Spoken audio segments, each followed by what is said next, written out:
kusoo dhawaada maskaxdeen healing.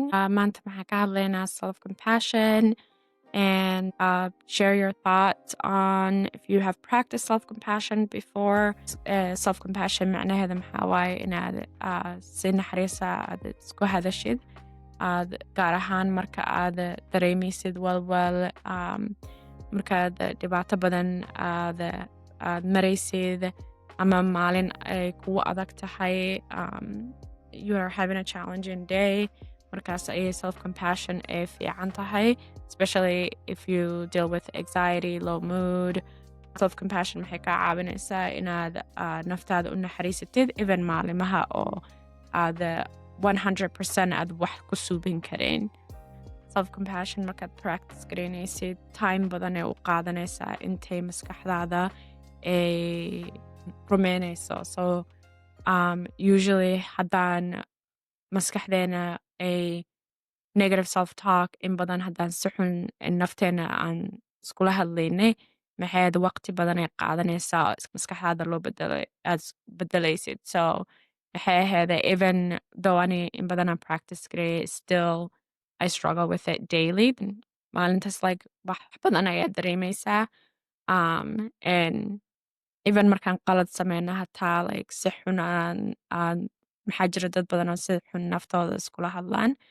So waxaan qaldan subino maxaa is dhahnaa, knowing that part of self-compassion is bilaadan aan ahnay, right? And imperfect waaye, and maxay ahayd qalad waa la geli karaa, qalad waa la subin karaa as bilaadan, as humans qalad waan subin karnaa.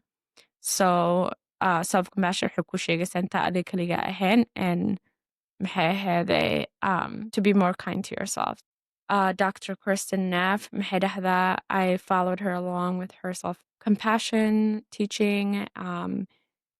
She's a psychologist, I believe, and she has like this website, Self-Compassion, that I a lot of times share with my patients at my work. She also has like self-compassion journaling.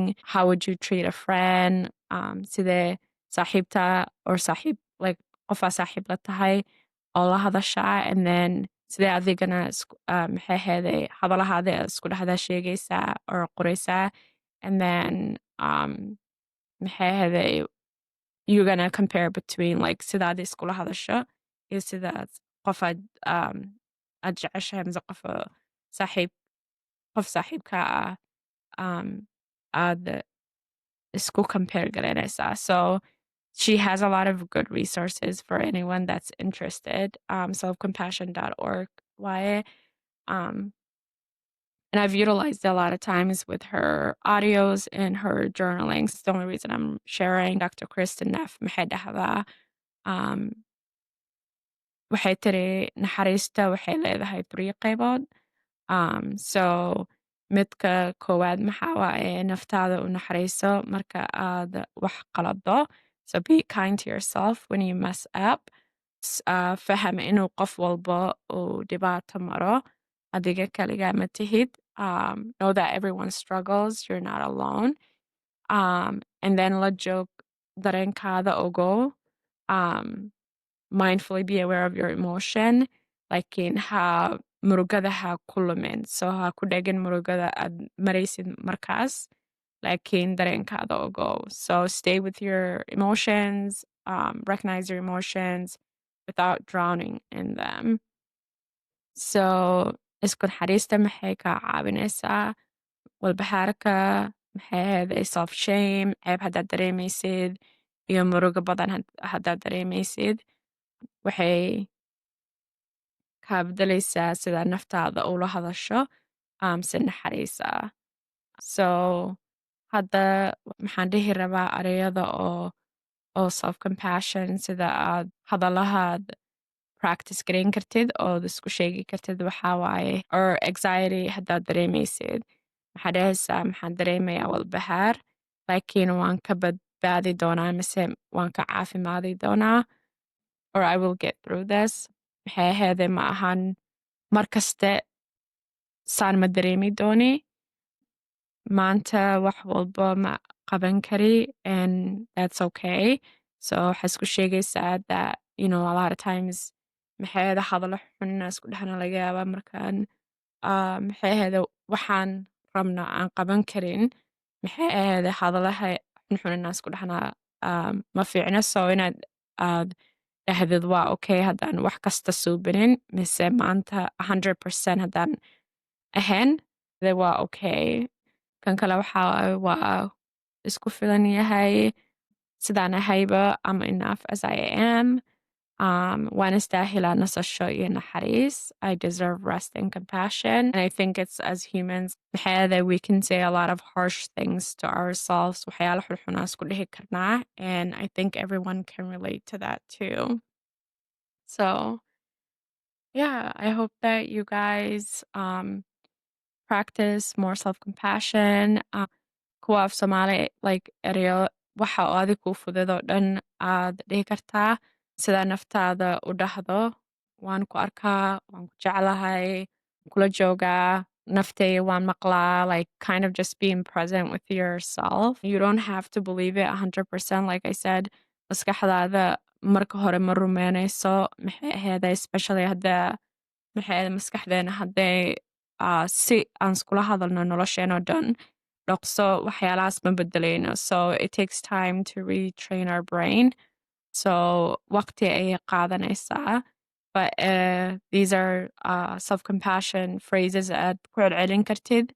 And just being gentle with yourself. So ilaahay ha iga dhigo mid maxay ahayde nafteeda u naxariisato. May I be kind to myself. Ilaahay ha iga dhigo mid nafteeda aqbalo sida ay tahay. May I accept myself as I am. I'm doing the best that I can. Waan suubinayaa intaan kari karo. Or waan dalaalayaa intaan kari karo. I'm doing the best that I can. Murugadu waa la fahmi karaa. Ani kaligay murugo ma marayin. And then waan istaahilaa jacayl iyo naxariis. Waan isku filan yahay. Maanta wax yar baan samayn karaa. That's okay. Waan isku filan yahay.